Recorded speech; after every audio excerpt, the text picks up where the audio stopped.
Bonjour à tous, j'espère que vous allez bien. Bienvenue dans ce LNDJ, une sorte de météo des marchés. Hier, je vous ai pas fait d'épisode parce qu'il y avait l'inflation américaine et il y avait rien à faire avant la news.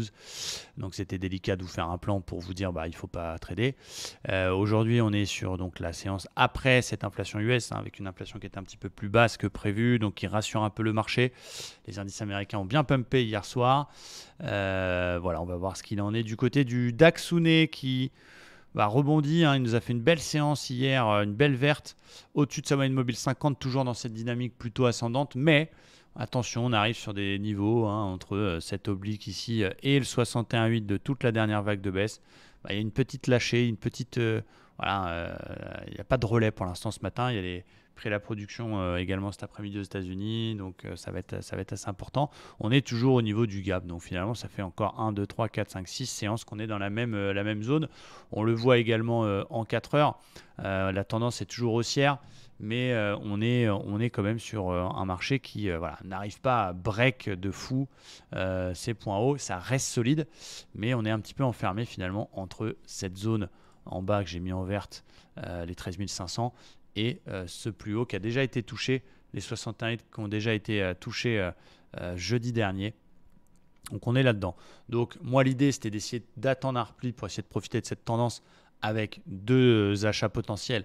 Soit ça vient corriger un petit peu et rechercher la zone 12 500-530. On a aussi un petit support intraday qui est ici. Je vous ai mis la petite flèche verte entre 500 et 550 sur signal. Soit effectivement, si finalement il finit par breaker par le haut et casser la résistance et au passage des 68 vers 785. Donc en gros, c'est achat à 500-530 ou achat si ça casse les 800, pour faire simple. J'ai en plus, pour être systématique, travaillé un petit mouvement correctif ce matin sur la cassure de l'OPR avec une entrée sur pullback. J'ai été chercher mon niveau de risque, donc je couvre mon risque, donc je suis break-even, j'ai mon stop au point d'entrée, ça part pas, ça tient, c'est pas grave, c'était pour être systématique, l'idée c'était agressivement d'essayer de jouer la petite conso pour financer mon reverse, mais pour l'instant ça part pas, je suis au point d'entrée, je peux pas perdre. Bon voilà, on attend, on va voir. C'est aussi du côté des indices américains que ça va se passer cet après-midi. Le Dow Jones a cassé les 61,8 de la grande vague de baisse.